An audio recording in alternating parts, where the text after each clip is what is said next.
All right. Thank you very much, Sunda, for the introduction. And as you said, unfortunately, I can't be here next week because of duties on the home front. But so this is my participation in the Sunda Fest. So I would like to wish Sunda a happy birthday. And he's getting to 60 before me, so he can tell me what it's like. And I can tell him about the grandfather side of it. Okay, so I want to, I'm giving a series of 4 lectures on planar algebras, and I guess planar algebras are intimately linked with subfactors, and other people are going to be talking about subfactors, so in fact I really need to start with subfactors, I think, and then the link between planar algebras and subfactors will be developed. And what I've decided might be interesting to actually, for the first time ever, develop it in historical order, the way it actually, for me anyway, it actually did develop. And there will be some very concrete problems along the way. So it's a bit difficult. I understand this audience does not necessarily have much familiarity with von Neumann algebras and so on. So it's a little bit frustrating almost, in that I'll be talking about some extremely concrete, very elementary problems in mathematics, but in order to start, I need to begin with this von Neumann algebra language to a certain extent. In other words, I have to tell you what a subfactor is.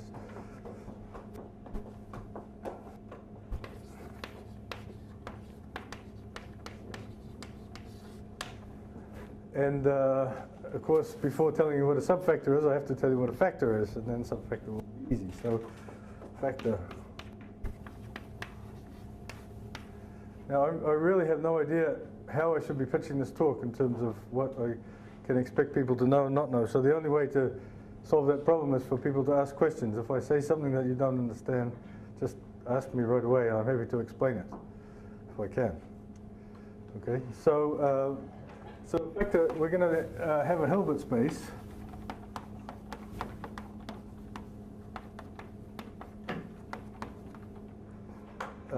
Which most of the time will be infinite dimensional, although eventually we'll be working in finite dimensions as well. So, and we're going to be considering M algebras of bounded operators.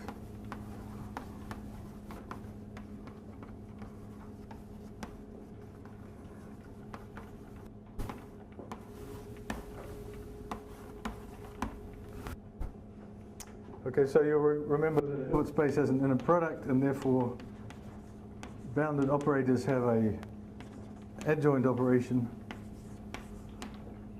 defined by that. So to every bounded, so the notation is going to be A here is going to be a bounded operator, and psi and eta are going to be elements of the Hilbert space.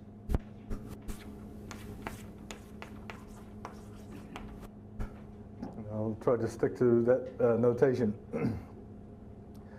All right, so a von Neumann algebra, M will be called a von Neumann algebra.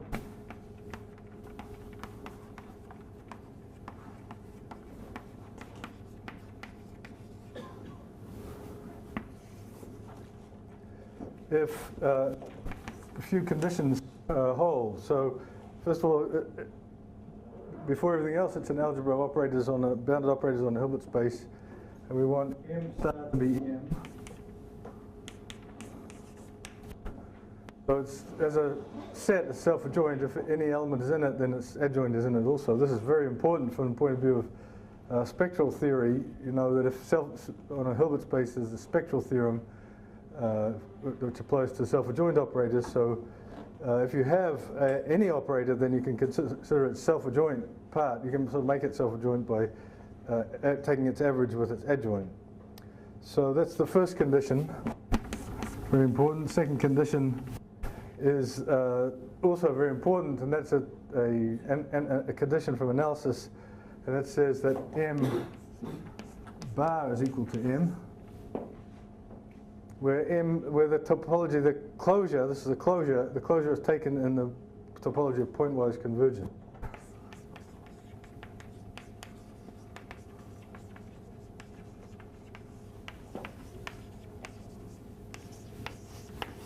So if a sequence of operators tends to another operator on vectors, and if each of the operators in the sequence is in M, then the limit is in M. Okay, so this is, of course, also incredibly important because of the spectral theorem.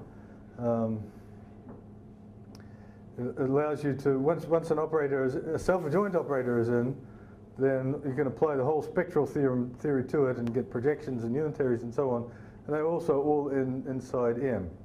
And that's the basic tool, really, of the whole subject, is once you look at an element, you make it self-adjoint, you look at its spectral projections and so on. And then there's a third condition, which is not, not very important, which is that the identity belongs to M. The reason it's not very important is that it's a theorem that if 1 and 2 are satisfied, then the algebra actually has an identity, and you can cut down the Hilbert space by that identity, and you might as well assume from the start that the identity is M. Okay, so that's a Von algebra, and if you want an example,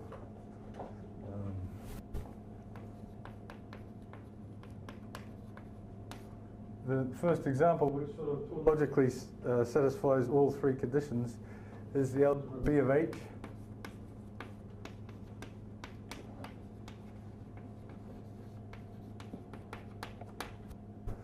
Okay, it can't fail to satisfy any of those because nowhere else the adjoint could be.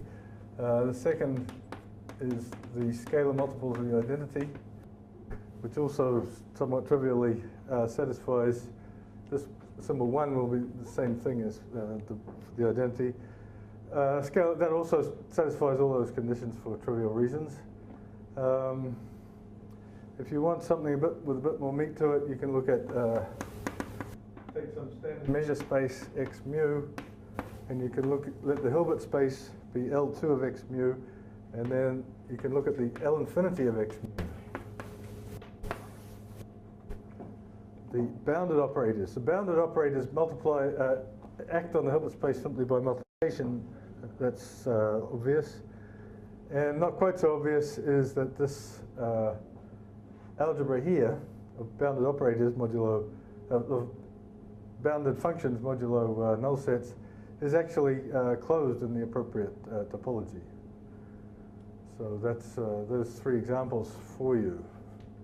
And this, of course, the example looks like you could get lots and lots more examples by varying x and mu, right? So you might think, well, you could take x to be the circle, and then you could take x to be any manifold or anything like that. But in fact, of course, in measure theory, and that's what we're concerned about here, in measure theory, all these spaces look the same. There's no difference between the unit interval and the Poincare dodecahedral space. So they're all the same. Right? Just it's a bit unfortunate in some ways, but that's the, there's a lot to look at here with these Von algebras, and it's very nice that this, at least all of the different spaces that we think about are all clumped together in one. In fact, it's a theorem due to von Neumann that basically this is the most general abelian case.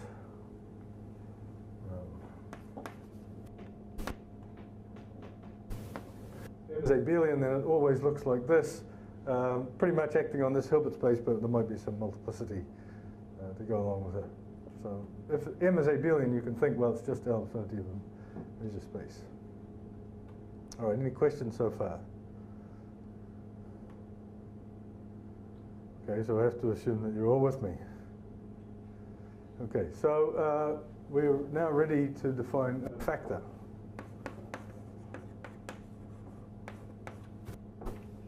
So this is the abelian case for the von Neumann algebra. This is the algebra of all bounded operators is certainly not abelian. In fact, if you can just think of this, if you want some intuition, if you don't know the subject, just think of this as being the n by n matrices, a very large n. Then you all know that there's a lot of non-commutativity going on in the matrices, and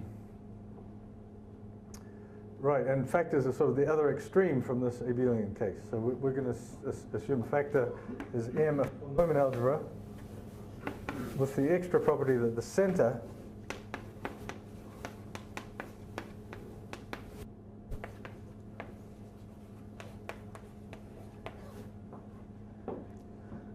So this is the condition that a polynomial algebra is a factor. The center has to be trivial. Okay? So this obviously is not going to be a factor unless x has 1 point. This is a factor, but not a very exciting one.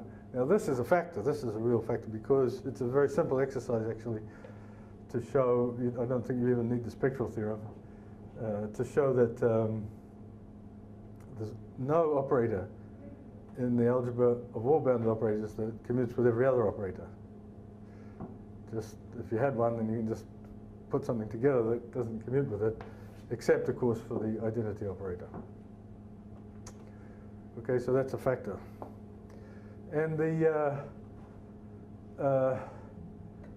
first, really remarkable theorem of Murray and von Neumann on the subject in the 1930s was that not all factors look like this.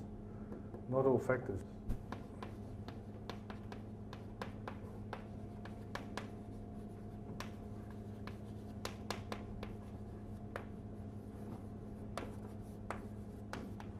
In fact, they proved that you can sort of characterize in some sense these things which are, we're going to call these ones type 1. So there's a class of factors called type 1 which all look like B of H. Now I'm not saying they are B of H because there's a slight subtlety there that you can, if you have, any time you have a polynomial algebra M on H, then you can take another Hilbert space K, you can look at H tensor K and just what's called amplify the action of M on the other Hilbert space. So so you haven't really changed M, you've just made it act in a different way on the Hilbert space. So that's a different, technically speaking, a different von Neumann algebra, but it looks the same, right? This M here, whether it be on H or on H tensor K, looks the same, so we sort of think of those as somehow isomorphic.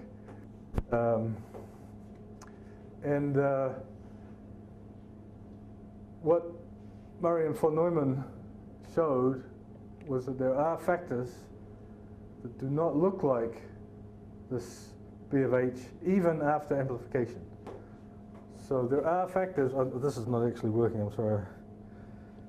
This string got my fabulous job all screwed up, so I'm going to have to revert to my Western gear. I'm sorry. Okay, so in other words, there are factors on Hilbert space which do not correspond to any kind of tensor product splitting H tensor K. Okay, that don't somehow split the Hilbert space into two parts. And well, it took them a while to figure it out. These examples of this kind of non-type 1 factor were actually very easy and were right there, but I guess the subject of infinite discrete groups was not very well developed at that stage, so it took them a while to realize that the example was really right in front of everyone's eyes. So you can take gamma, a discrete group. You can let L2 of gamma be the corresponding Hilbert space of square integrable functions, and then you have that gamma acts on this Hilbert space by simply, in the obvious unitary way, by simply permuting a basis, if you like, the basis of this, which is characteristic functions of the group element, just shift them around, or depending on, you can write it in terms of functions, you can write, say, U gamma, that's the unitary F of gamma prime equals F of gamma inverse gamma prime, where I think that's correct. You have to put in an inverse to make it an action rather than an anti-action. Okay, anyway, the group acts on the Hilbert space, and therefore you can consider, every time you have some operators on the Hilbert space, it's not a bad idea to say, take the von Neumann algebra that they generate.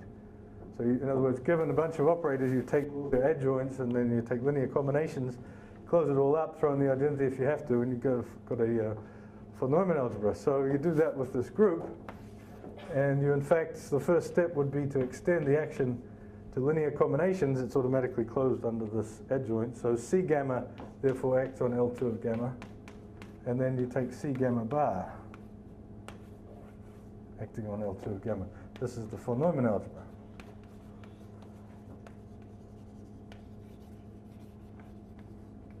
Why is it a von Neumann algebra? Well, I made it one. It doesn't have any choice. It was originally self-adjoint, and then the identity was in it, and I just took the closure in this topology.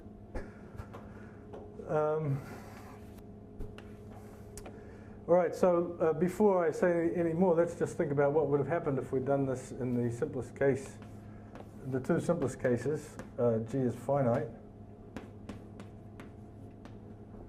Okay, well, you know, anyone who's ever done any course in representation theory of finite groups would realize that this is just the so-called regular representation of the group on functions, and this is the group. It's a faithful, you know, it's another way to define the group algebra.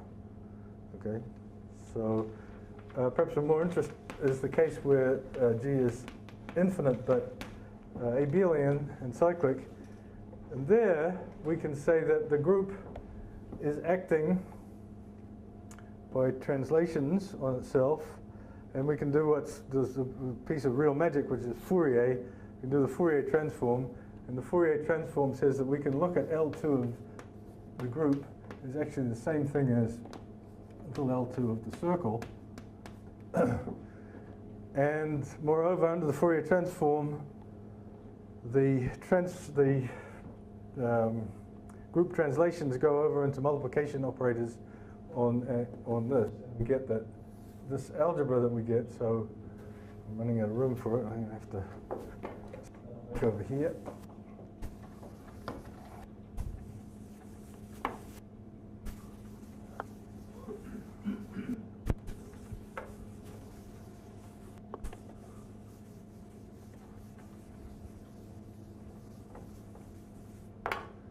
All right, so I'll remind you where we are. We're looking at the case gamma equals the integer z acting on L2 of z. We have this C of gamma bar. This is the von Neumann algebra. Well, putting together what I've actually said, we find that this is actually L infinity of the circle of L2.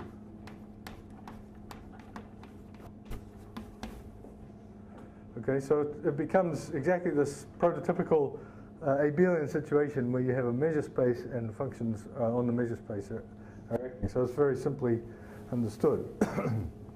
If you like, this is a simple example of the spectral theorem in action. We can take the generator of the group, and all we've done, it's a unitary, and all we've done is simply the spectral theory of a unitary operator to obtain this decomposition.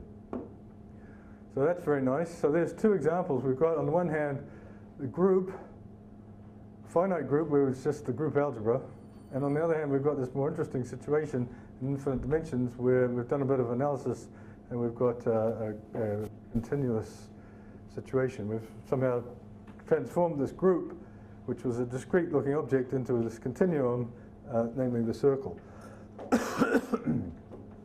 All right, so now what we're looking for is factors, right? We're looking for factors, and we're going to meet one very soon, but we haven't met it yet. Why is that? Well, let's think about the two examples. If the group is finite, then what's the center of the algebra? It's the center of the group algebra. We all know, you know, representation theory 101, the center of the group algebra is the same thing as class functions on the group. Corresponds to the irreducible representations in all this theory that we love so well. So as soon as the group has more than one conjugacy class, which it always does unless it's a trivial group, there's going to be a center there. So we haven't got a factor. Okay? Far less in this case here, when the group is abelian, the whole thing is commutative. The center is everything, so we still haven't got a factor. Okay, but so now what happens is, this was this wonderful observation, Murray and von Neumann, if we sort of mix and match, we can somehow destroy the center in the first example by taking an infinite group Now, where was the center in the finite case? It came from those conjugacy classes. But then we go to infinite. I'm not going to describe exactly how this happens, but what's going to happen is the operators on L2 coming from those conjugacy classes can only be bounded, so the things that would be in the center can only be bounded if the conjugacy class is finite. So you write there's a sum of these things, and all of a sudden that sum diverges as soon as that conjugacy class is finite. Right? I mean, in the case of a group, what do? To get an element in the center, you take a conjugacy class, and you take the sum over all of those elements in the conjugacy class. Right? Well, if you try to do that and the conjugacy class is infinite, there's no reason why that sum should converge. And in fact, it doesn't. It diverges. It's very easy to see. So what if the group happened to have no finite conjugacy classes? Then, bingo, no center. So there's the example. So if gamma is ICC, and this says infinite conjugacy classes,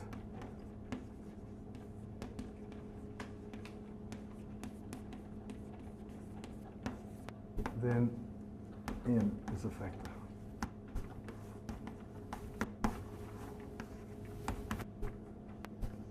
Okay, it's a very simple result, and it's simply that factor. All you've got to do is show that if you try to sum over a conjugacy class, it diverges. And that's not very hard either. You just choose the right vector to hit with it, and you show that that vector goes to some non-convergent sum and doesn't converge in L2.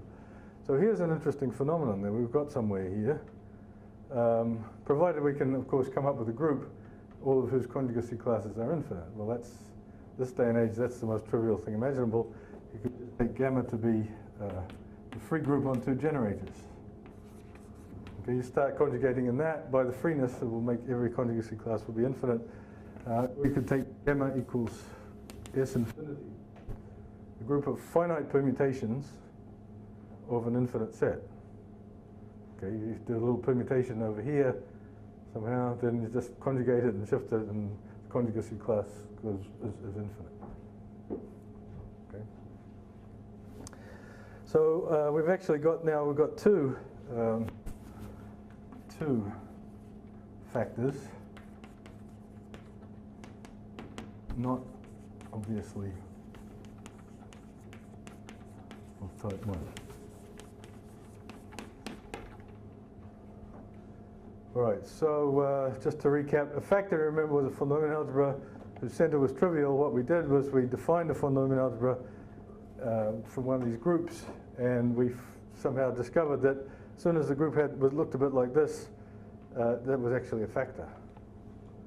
Okay, but no reason at this stage. Well, I've said it's not obviously of type 1, but it's not obviously not of type 1 either. It could well be that this factor, there's also a tensor product splitting of the Hilbert space such that this group is on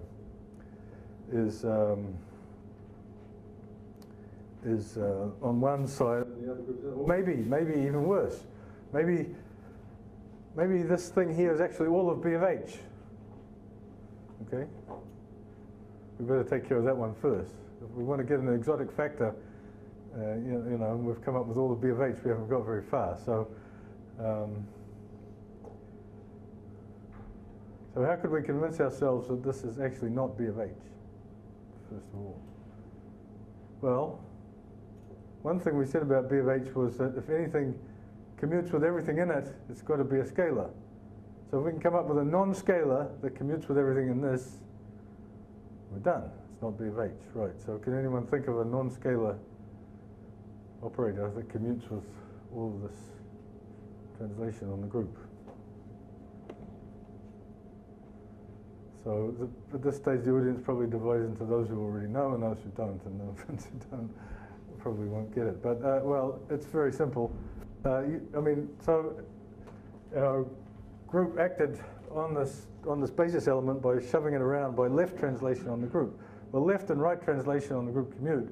So if you take any operator acting by the other translation, any group element acting by the translation the other way on the right, then you have something that commutes with that. So it's definitely not B of H, right? So, but it could be, and this is a priori probably the most likely thing that you would think of. What happens is you have all these left ones and all these right ones. There's a big symmetry between them. So you might think that the Hilbert space would split into a tensor product, and it's a good thing it's a talk. Tensor product, and there's the left action on one and the right action on the other. Whole thing splits, and we don't have anything exotic. Okay, you might think that, but then you would think, well, that means that L2 of gamma must somehow split canonically as two Hilbert spaces. Well, sure as hell doesn't, does it? That's almost a proof by intimidation. If there was such a splitting, then it would be visible. But there's a much more interesting way to see that it's not it's not actually a type 1 factor. It's not the same as B of H, and that's the consideration of a very important part of the story, which is traces. So what I claim is that there is a trace. First of all, I'll tell you about this trace and then come back to the question of whether it's B of H or not. There's a trace on one of these phenomenon algebras, and by the trace I mean the following thing. I mean a linear function to the scalars, a linear function. So that's the trace of AB equals trace of BA.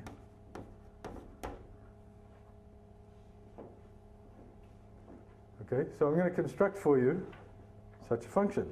Okay, so first of all. All right, well, how are we going to do that? Well, the sort of hands-on way is to say, well, look, we have the group algebra, and then we took its closure. So to define a trace, we're going to define it on the group algebra and then extend it by continuity to the whole algebra. Okay, so let's do that. So here's an element of the group algebra, sigma over gamma of C gamma, U gamma. The U gammas are just the translations that I defined somewhere here. Just pushing a basis around. Here's an arbitrary finite linear combination. So finite. So C gamma is almost all zero, but there's a few non-zero ones. So that's an arbitrary element of the group algebra. C gamma is scalars.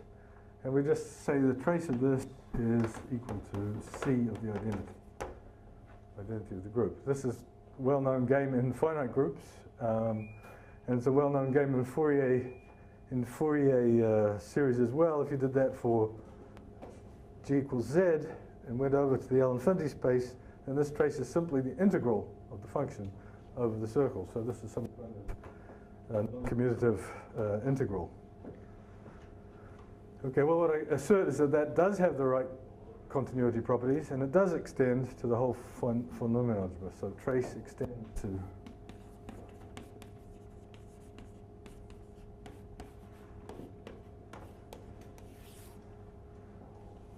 now that might seem at first sight, since this is a topology of pointwise convergence and so on, like a rather difficult exercise or problem in analysis to prove. After all, in general, if you have something defined on a dense set, to prove that it extends to the whole thing it can be extremely difficult. However, in this case, it's incredibly easy. Couldn't be easier. You just observe from your finite group theory that the trace of X is actually nothing but the inner product of X with a certain vector, which is the characteristic function of the identity. Okay. This is simply a triviality. This is another way of writing this down. Just picks off the coefficient of the identity, and then by definition of pointwise convergence, this actually extends to the whole of M. So there we go. So we have a linear function. Whenever we have one of these groups, be it ICC, be it finite, anything, there's always this trace, which is the characteristic function in the product of this, or it's the picking off the identity. The coefficient of the identity gives you a trace. Oh, I suppose you have to prove that trace of AB equals trace of BA, simple exercise on finite combinations and then passage to the limit. Okay? Well, extraordinarily, that simple observation that there is a trace is enough to prove that it's an exotic factor. Because that just goes back to the classical study of of B of H's, and results that say that there is no such trace on B of H. If you find that a little bit hard to prove, which you might, then you can just add some conditions. You know, if this trace also has a property that when a trace of A star A is greater than or equal to 0, which is easy. And with that, it's easy to show that there is no such trace on B of H. So there we go. We've got this exotic von Neumann algebra, this exotic factor. And Murray and von Neumann then went on to say that to classify factors into types of factors, and obviously B of H is type 1.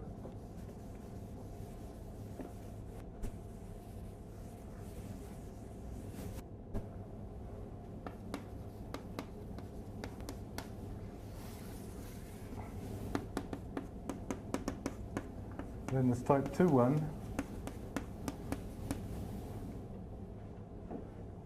which means that there exists a trace. So in other words, there is a linear functional from 2-1 from the von Neumann algebra to the scalars satisfying that trace of AB equals trace of BA. And if you like, you can add some more stuff, but it doesn't matter, it's all automatic. And then once you've got a type 2-1 and you've got B of H, you can mix and match and get so-called type 2 infinity.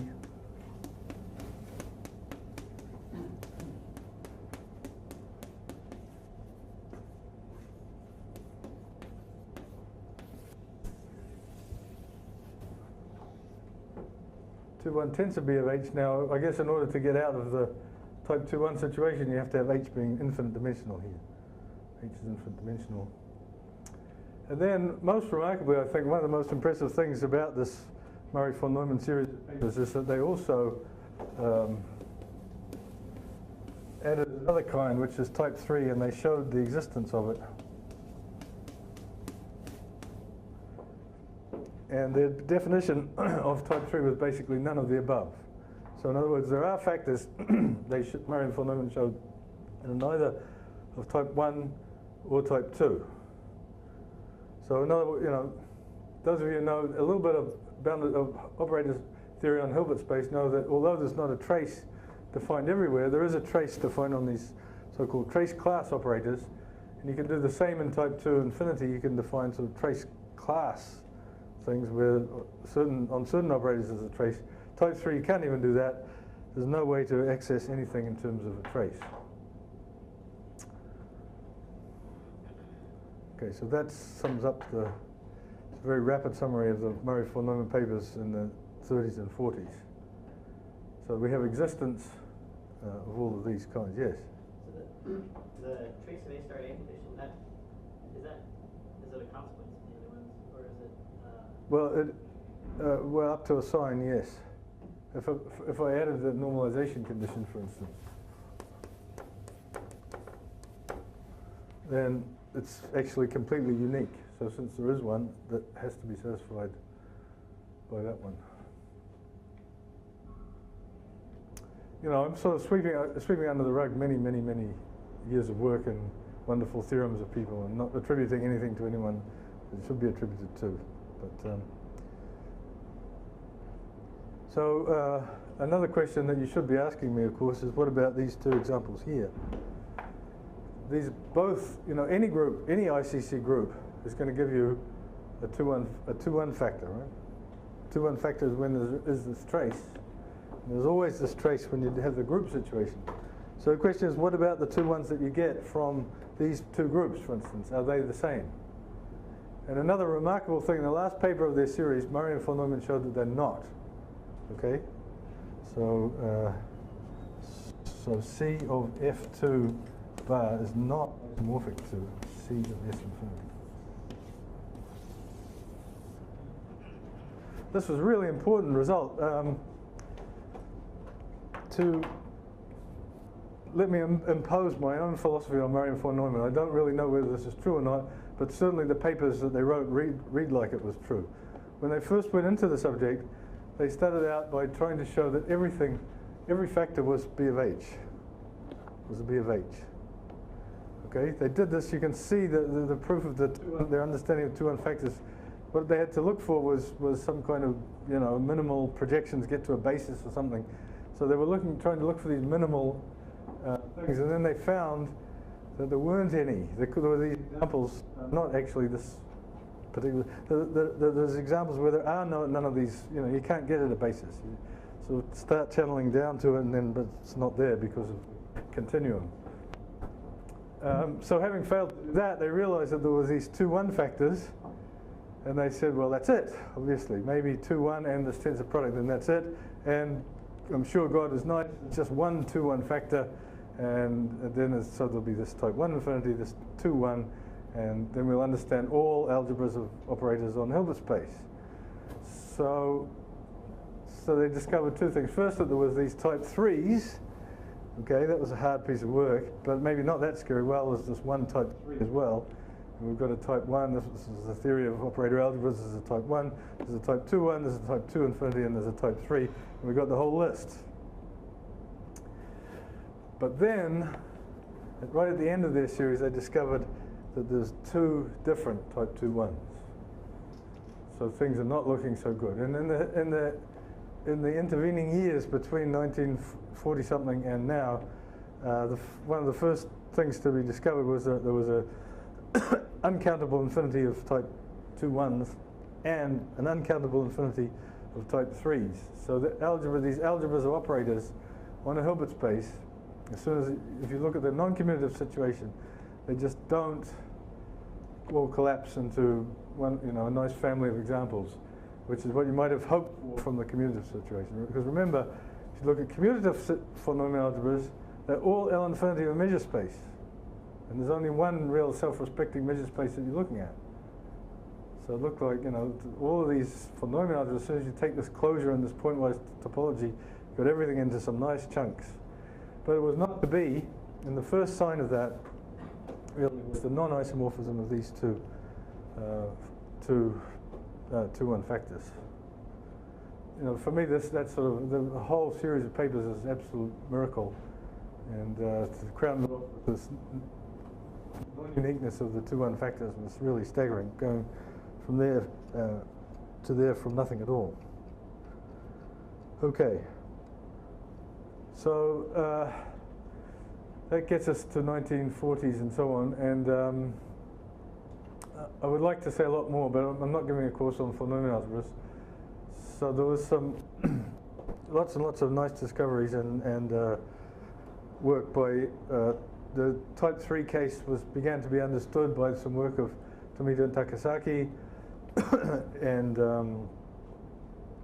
then that was added on to by vastly refined by Alain Kohn, who gave a 1-parameter continuum factor, these so-called type 3 lambda factors. Lambda is in the interval, and a lot more was understood about these families of infinite families of 2-1 factors, and in fact Kohn also was the first one to exhibit an uncountable infinity of families, not period, but by having some kind of invariant. Right? There was the constructions of these uncountably infinite families were somewhat ad hoc and quite nasty, but Kohn organized them all together with having an invariant. So there's some kind of like homology that you can calculate for a 2-1 factor, and that realizes infinitely many different examples. And all of this was wonderful.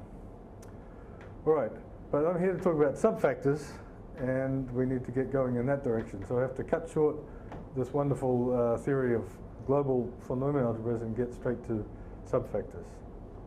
You may be wondering, if you've never seen this before, why did I go so quickly from the abelian case to this opposite extreme? And why was I so happy to, why did I insist immediately on this classifying factors? What about some stuff in between? It's neither a factor nor an abelian case. Well, von Neumann had this so-called direct integral theory where any polynomial algebra at all, not necessarily a direct sum of factors, but it's a direct integral of factors. So he had this theory of direct integral. And in some sense, every problem about polynomial algebras reduced to a problem about factors. It could be said, by the way, that the work of Tomita, Taksaki, and Kohn reduces, in a much weaker sense, all problems about type 3 factors to type 2s. But that's, to even assert that is a bit of an exaggeration. But it was certainly the philosophy, and it was why when I became interested in subfactors, I naturally fell into the type 2 situation, because type 3s had all of a sudden become trivial relative to type 2s when I began my studying the subject. Now, one of the pieces of magic that I'm really looking forward to learning about at this workshop is Izumi has promised to tell us about the type 3 situation with subfactors, and he has some things going that I really don't understand, and I really want to end up this week understanding them. So he's the master of constructing examples of these subfactors. Okay, so let's get to subfactors, and I will stick, mostly because of my ignorance, in the type 2-1 case. So for me, a subfactor is going to be a subfactor of a type 2-1 factor. So we erase everything on the board. We try to absorb everything I've said so far. So we just remember that there are these factors, these polynomial algebras that have trivial center. They're very simple. In fact, they are simple. As algebras, they're simple. There's no ideals, no two-sided ideals. You can prove that. And they have this trace. These are the main ingredients that I want you to be going on with. They have this trace that has lots of nice properties. It's continuous and so on. And they're the only factors that have it, 2 ones.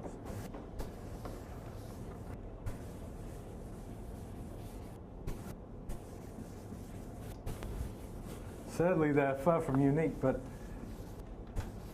the beginning anyway, for the subfactors, we can behave almost as if there was only one.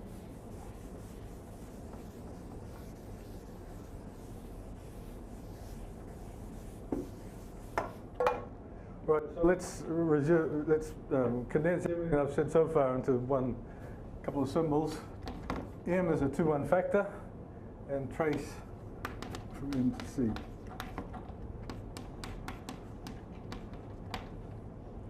Okay, so we have examples. Take a group, any group that has infinite conjugacy classes, you've got an example.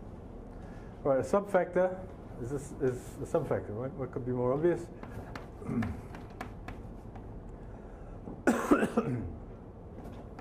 And just in case, the only thing that could not be obvious is whether the identity of M is actually in N or not. Could be, but, I mean, technically speaking, if they're both polynomial algebras, it has to be, but let me just insist on that. It's a subalgebra, which is also a factor in its own right, and it contains the identity of M. So that's the definition of a subfactor. Okay. Now, perhaps I should, not deny history entirely here by saying that possibly the main reason for becoming interested in this was a result of Alain Kohn, who had shown that there was this special 2-1 factor, which is actually one of our 2 examples. It's C of S infinity bar, which has the extraordinary property that any subfactor of it is either isomorphic to it or finite dimensional. Amazing. And of course, as you may not have realized, but let me point it out, if you have a finite dimensional factor, it's necessarily isomorphic to the n by n matrices. All of these exotic phenomena only happen in infinite dimensions. Finite dimensional factor, it's just the n by n matrices. So Kohn had shown in one of the great papers of all time that any subfactor of this particular factor, any subfactor whatever, is either finite dimensional, in which case we know it, or it's actually isomorphic to the whole thing. So we have a situation where M and N are actually isomorphic. There's nothing to tell them apart as polynomial algebras. So what you're seeing somehow when you look at N contained in M is sort of hard to describe and appreciate, but we'll call it this sort of naked inclusion. The N and M have no identity of their own. They're always the same. So when you consider one of these subfactors, all you're seeing is data about inclusion of one algebra in another. That's a philosophy that takes a while to absorb, but I'll start pointing it out right there. So, right. Now that's important. Actually, maybe I'll say a few more words on that. Because there's this other theory that's going on, this older theory, so-called Galois theory.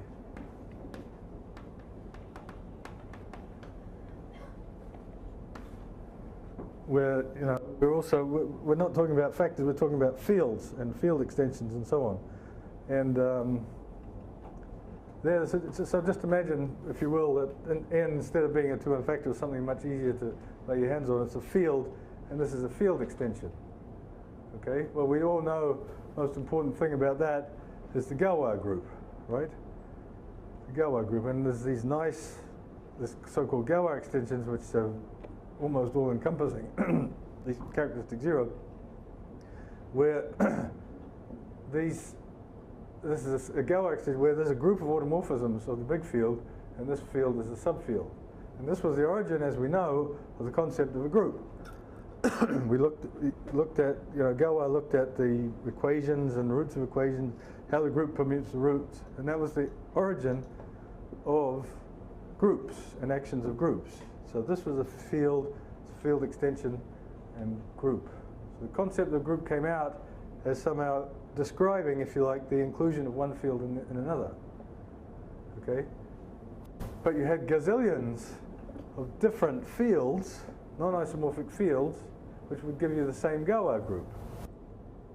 Right? You take the rationals and the square root of 2, that gives you a Galois group of order 2. You take the reals and the complexes, that gives you a Galois group of order 2, same Galois. The identity of the field has a lot to say. It's there in a vital way, right?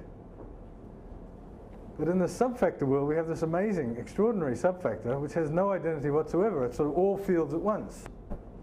Okay, so when you're looking at a subfactor of this particular factor, if you see a group or something, then that's the same data as the subfactor. Okay, the subfactor itself has no identity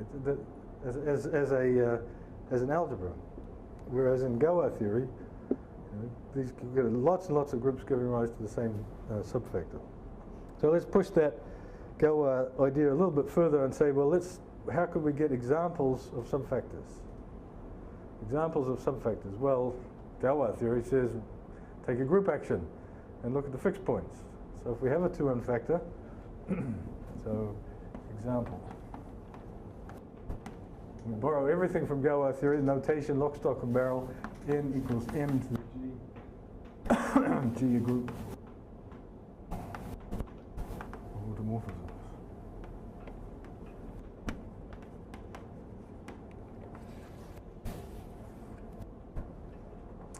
Okay, well, this is actually a wonderful source of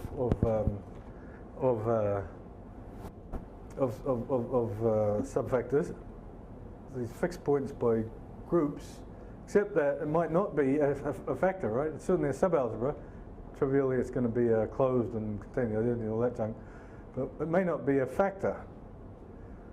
Well, there's a very simple result here. There was a Japanese school that studied in great detail this Galois theory, and anyway, the key idea is that if G is, at least if G is finite, then it's enough for this action to be outer. If G is finite, outer action n is m to the G is a factor if action outer.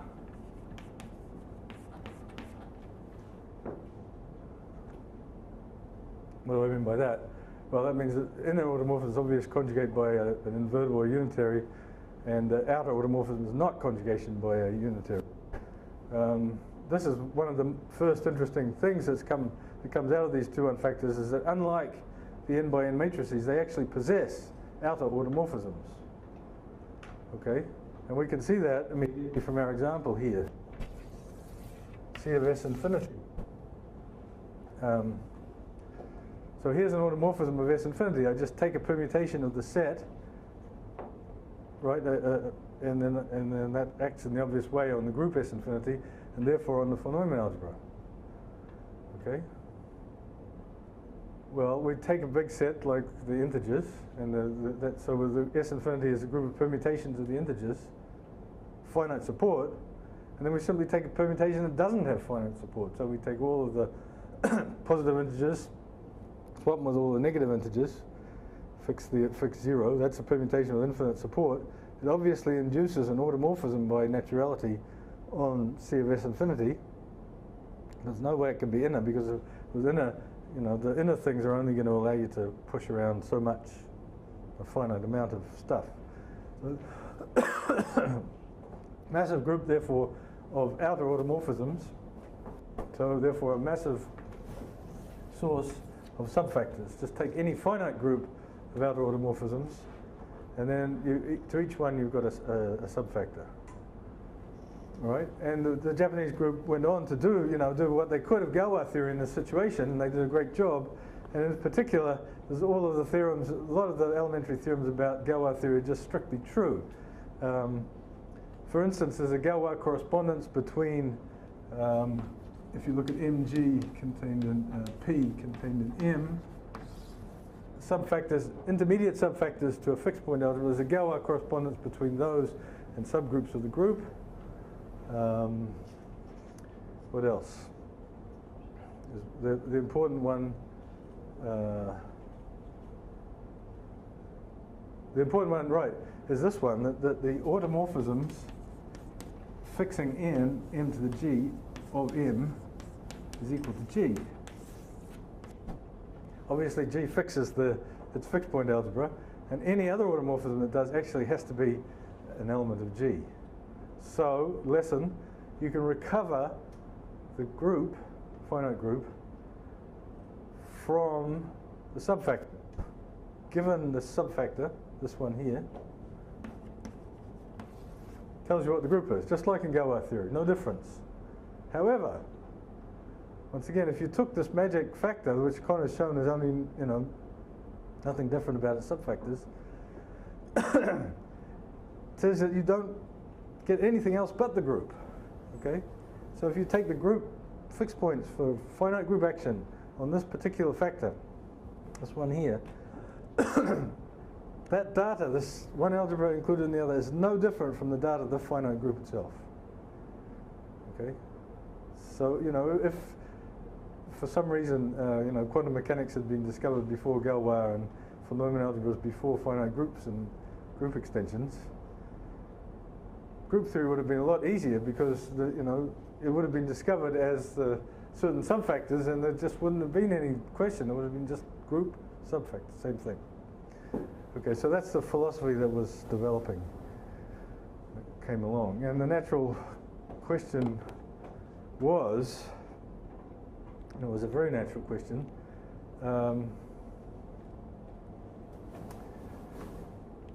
which is basically, well, in Galois theory, with a characteristic 0 up to things that we won't argue about, everything comes from these Galois things. Okay? The whole story about group extensions is given by these finite group extensions given by these the Galois group. So, is that also true in the 2-1 factors? Is it true that any subfactor is fixed point algebra? Or maybe you could also say that, suppose this was m to the h or something, then these are the sort of if the group is non-normal, just like Galois theory, you have these non-Galois extensions. But when you have one, you can always get back to a Galois extension in this way. So can that be done for these 2-1 factors? And that was at least my motivating question in being interested in subfactors.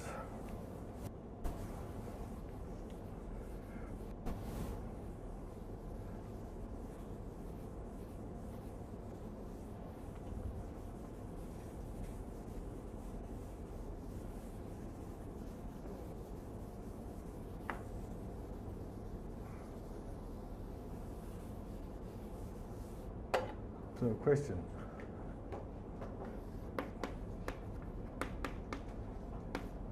Are all subfactors.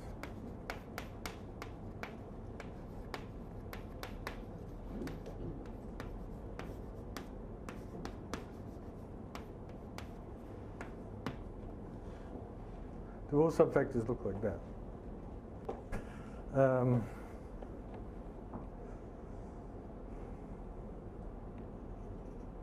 Right, well, there's one sort of thing that you might have been wondering about a bit, which I've been assuming that the group is finite. And, if you don't assume that, there's also, you're in that world, then all bets are off, right? If the thing is infinite. For the first thing that goes wrong is this result here. If the group is not finite, then there's no particular reason, even for outer automorphisms, why the fixed point should be a factor. It's not true. So, in order to give this question a chance, we have to have some kind of finiteness of the group coming in, built in from the start. And luckily, that was possible. There'd been it contained in the Japanese work and work by Goldman. There was this notion of finiteness lurking around, and I guess I defined. All I did was bring it out and say explicitly what it was. And unfortunately, it's a little bit technical. Well, it's not. No, I can, at least for the finiteness, I can give it to you right out in the open. So we say definition. N contained in M is of finite index if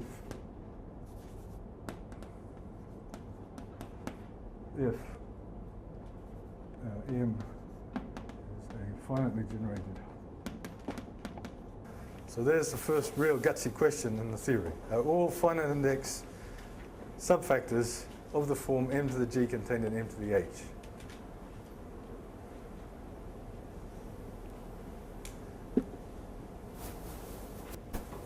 Actually, I could immediately give you ones that aren't, but it's too easy a way out. Okay. Well, maybe I should point that out right away, because it's at the heart of the subject. It's going to be at the heart of a lot of the structure of planar algebras. There's something really special about these subfactors, which is not really there in Galois theory. I mean, you could make it there and so on, but Galois would have no reason to think in these terms. And that is the following. Whenever you have a subfactor, there's a so-called dual subfactor. Dual to it. There's a duality in the theory which is there right from the start. So maybe I should, how am I doing for time?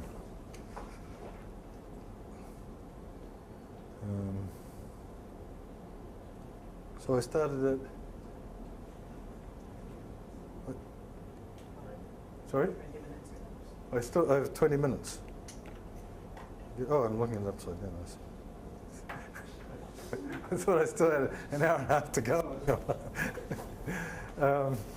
20 minutes, all right. So I guess I'm not going to get to planar algebras. Move to plan B.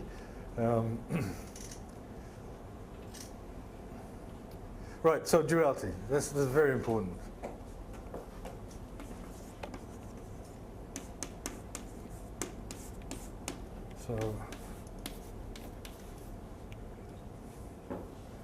So whenever you have one of these, then there's a sort of dual. It's going to be another subfactor, but it's actually canonically an extension of M. And let's call it prosaically M1. Okay. All right. So there is this duality. It's present from the start of the theory, and we're going to understand it in these examples that we've given. So this is the dual subfactor of a subfactor. And it's also very important in type 3. That much I know, but it's got a very different flavor to it. So what is it? Well, it's simply, I really haven't developed the Hilbert space tools enough to get at it as I should. So I'll simply cheat and use a pure algebra once again. So, which might also be limited to the type 2 case. So equals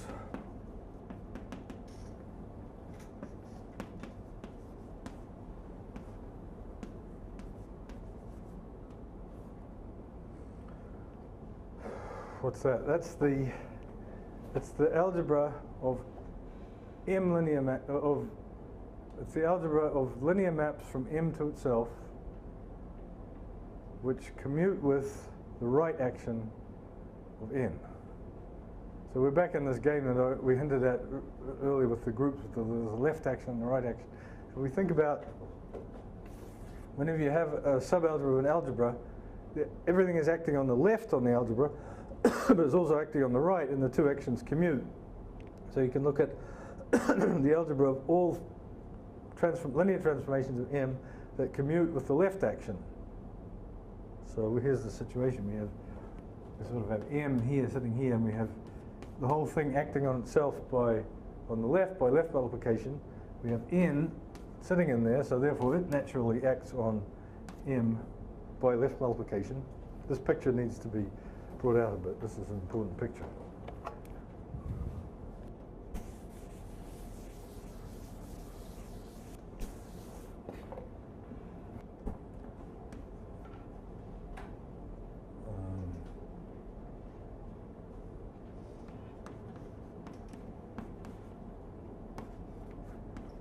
But we also have M acting on the right by itself, by M, and therefore N acting on the right here.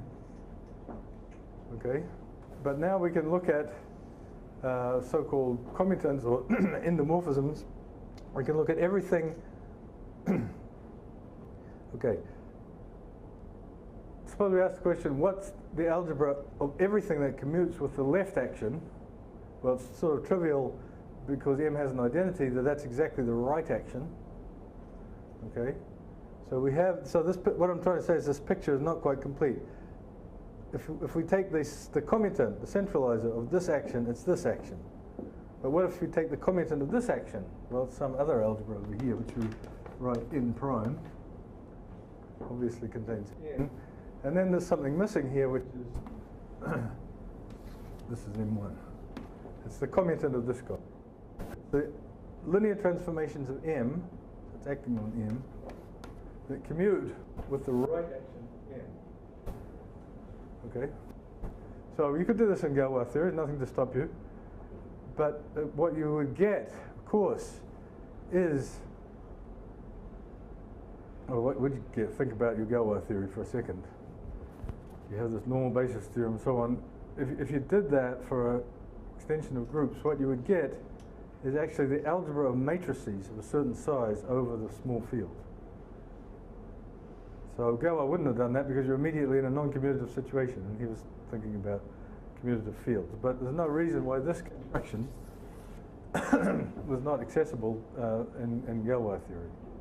But here, the point is that this is in this new world, this is going to be an absolutely fundamental construction here, because it turns out that it's quite easy to show that if this is a finite index subfactor, then so is this one.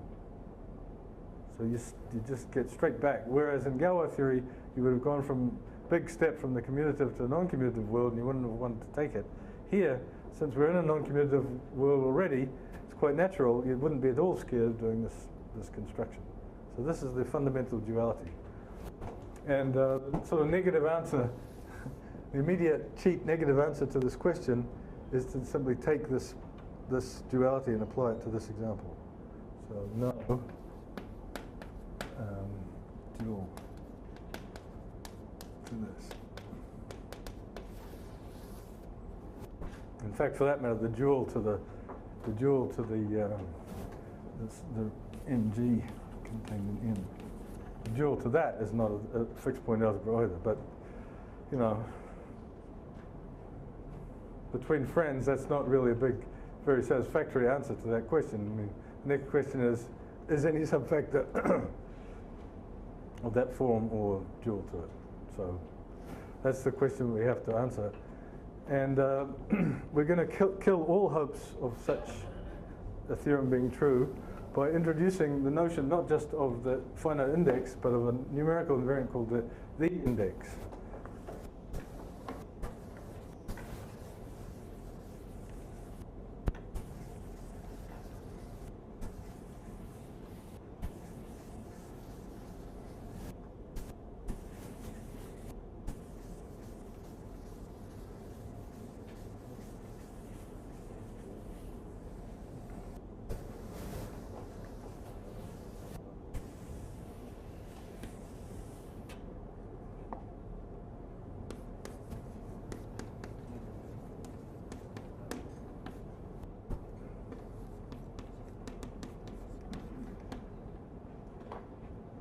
Okay, so this is going to be a number, and it's going to be a rather interesting number. So, situation is either a subfactor. We're going to assume that it's finite index to make things work a little bit better.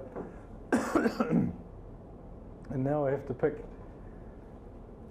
more or less at random from the half a dozen definitions of index that I know, and use one to be getting on with. So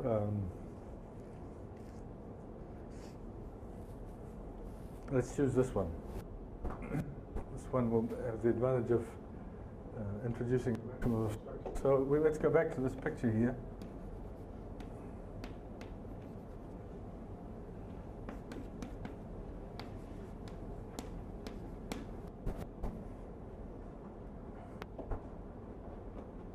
So I said that this is a natural duality in the theory. This is a 2-1 factor of a finite index, as this one is, and it's completely a duality. So, and this was sort of somehow the key idea that got the whole theory started. The definition of this is basically all of the things, all of the linear maps from M to itself that commute with this right action.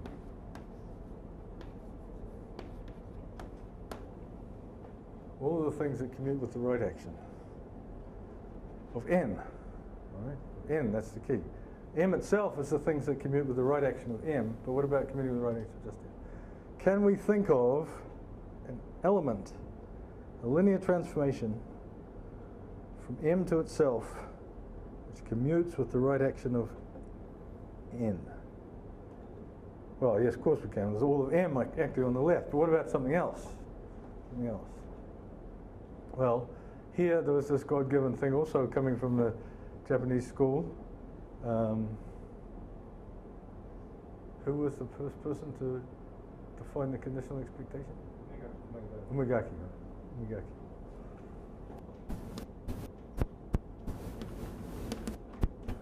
Who had shown that in these 2-1 factors, there's one thing that basically is a consequence of the existence of this trace. There's always a so-called conditional expectation which goes from M to N.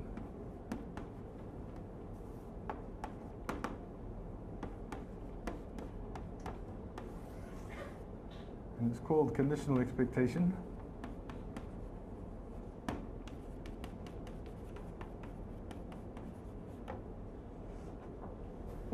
For a good reason, and that is the following. If we go, let's go back to our steps and pretend we're not in this non-commutative world, we're in the probability world, and we're looking at L infinity of x mu, and we were looking at some subalgebra of that. Well, that's the same thing as taking a sub-sigma algebra of the measurable sets over here, and it was well known from probability theory that if you have a sub-sigma algebra, you can always sort of integrate onto it by this so-called conditional expectation. And the conditional expectation was defined by, working on L2 and then showing it preserves L infinity. So there's this sort of, if it was a nice fiber product, there's this way to project down the fibers. Well, Umegaki showed that you can always do this in this 2-1 factor situation. This map is entirely determined by this formula here, ENXY equals XY if Y belongs to N. There's always this projection. And of the many properties that this projection enjoys, one of them is that it commutes with the right action. of n. In fact, it's a n bimodule map, so it commutes with the right action n. So there it is, sitting there, right? It's just sitting there, just lying there. To quote from a movie, Coen Brothers.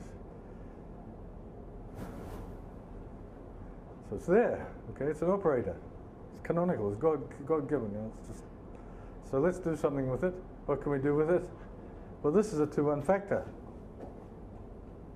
Okay. It has, as I emphasized right from the start, it has a trace. It's a numerical function, unique.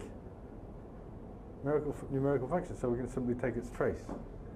So this is, by definition, a trace of E sub n, but in fact we have to invert it. Okay?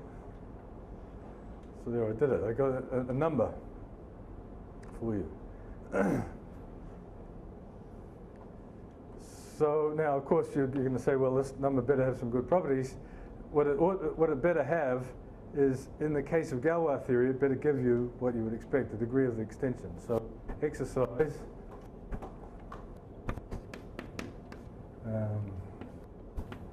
show that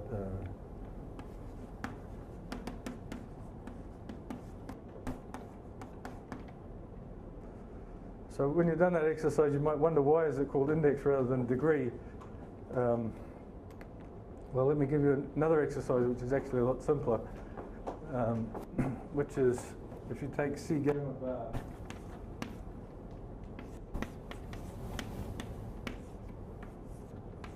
if you take a group with infinite conjugacy classes like our S infinity or the free group, and then you take a subgroup which also has infinite conjugacy classes, and you get a subfactor, and then this is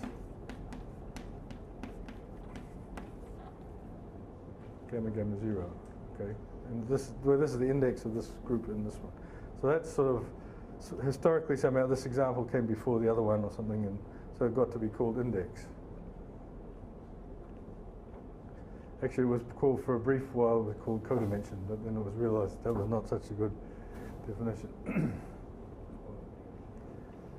So, so there we go, we've got it, and it has this property, and so obviously in this case here, you know, any nice property that it should have, it has, oops, I think something's run the wrong way here. And you know, if you bump into a subfactor and you ask it, you know, if it has some number that it's holding out in front of it, and then that's its index. Okay, if there's a number that you calculate, then that's going to be its index, or the logarithm of its index, or something. So there we go. Now we can say we could really kill this question and decide that we're in a new world, a brave new world, in fact, if we could get a subfactor whose index is not an integer. Okay, because I defined this thing to be a number, nothing in the definition that said it was an integer. Okay, and in fact, a big part of the deal, which I haven't gone into, of the whole Murray von Neumann yoga was, you know, this non-integral dimension, this continuous dimension, and here we're smack right in the Murray von Neumann continuous dimension. So Murray and von Neumann would tell us this number should not have to be an integer. So, on the other hand, one is sort of hard-pressed. One is hard-pressed to find examples where it's not an integer. So let me cut short any further motivation. I'll just give you the theorem which will settle the question completely.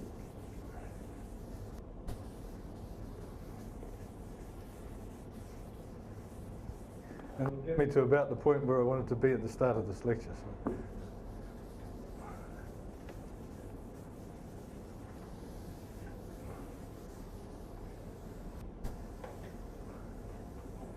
So this is a theorem. So the idea is that there's it's sort of like, it's almost like scattering theory. There's two regimes for this index. One is the sort of bound states and the other is the scattering states.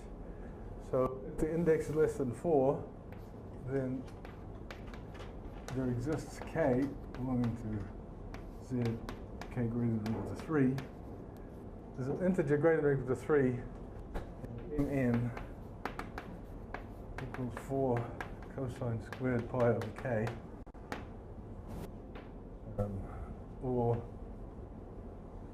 well, that's sort of, let's say there's a theorem A and a theorem B. Okay, so theorem A says if the index is less than 4, it has to be 4 cosine squared pi over k for some k greater than or equal to 3. All right, now I'm sure in India, kids in high school still, learn that, not like in other countries that I can mention, that 4 cosine squared pi over, you know what cosine of pi over 3 is, pi over 4. Okay, so you can easily work out that when k equals 3, this is 1. 4 cosine squared pi over 3 is 1. And I said that the index has every nice property that you might like it to have. In particular, if a subfactor is index 1, that's the whole factor. So this is a trivial subfactor. Now the next one, k equals 4, you figure it out, and mn is 2. Okay, so we're not yet advanced. In fact, if you say k equals 6, mn is equal to 3.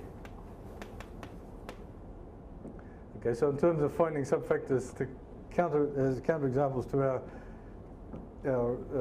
hypothesis that everything's a group, a subgroup, we're not well advanced. But if we fill in here k equals 5, then I don't know whether in India people at high school learn things about cosine of pi over 5. I didn't. They've seen the golden mean. Do they know that it's related to cosine of pi over 5? Okay, maybe not. No, I didn't either when I was in high school. So anyway, the point is that 4 cos squared pi over 5 is 3 plus root 5 over 2, which is the golden mean squared. It's the square of the golden mean. It's the same thing as 1 plus the golden mean, which is the defining relation for it. That's 4 cosine squared 5 over 5. Okay, so we're done. We've killed the conjecture that every subfactor is a group, subgroup, subfactor. Or have we? No, we don't have any examples. This is just, if this series happens to exist, then we've killed the conjecture. But at the moment, all we've got is these restrictions. And so theorem B is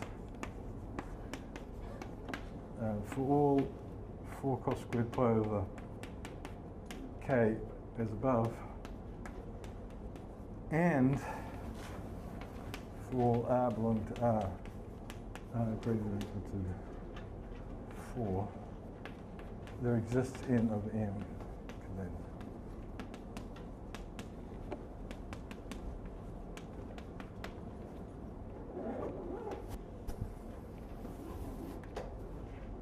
Okay, so that's the complete story of the possible index values for subfactors. There are, there's this discrete series, these numbers, of course, as k tends to infinity. I should put these numbers up. There's 1, there's 2, there's 3, there's the square of the golden ratio, there's 4, and there's the continuum from 4 on. So that's what index values of subfactors look like. And the only ones that are integers is this one, this one, this one, less than 4. Okay, well, I think that I'm done for time.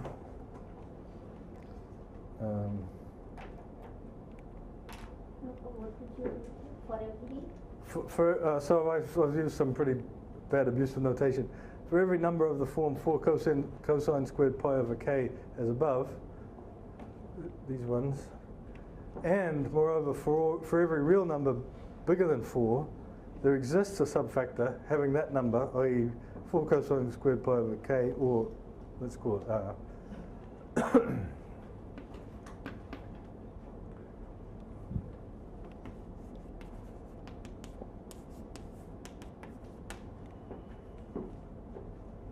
So once again, if you have a real number r, then and it happens to be of the form either 4 cosine squared pi over k if it's less than 4, or any number bigger than 4, then there is a subfactor of that index. So it's just like scattering theory. We have these bound states, and then you have the scattering states, with where this bound states is this discrete spectrum, and then you have the scattering states. We have a continuous spectrum of energy. All right, so tomorrow I will go on. I think I'll concentrate on the construction. Yes, I will. I will concentrate tomorrow on the construction of these examples, and we'll introduce an early result of Sunda, and then follow it up with an open question, which is ideally suited for Sunda to work on to solve, extending this old result of his about possible index values. You see, what we'll find tomorrow is that this continuum will vanish as soon as we apply an extra hypothesis, and things won't look quite so simple. Okay, thanks.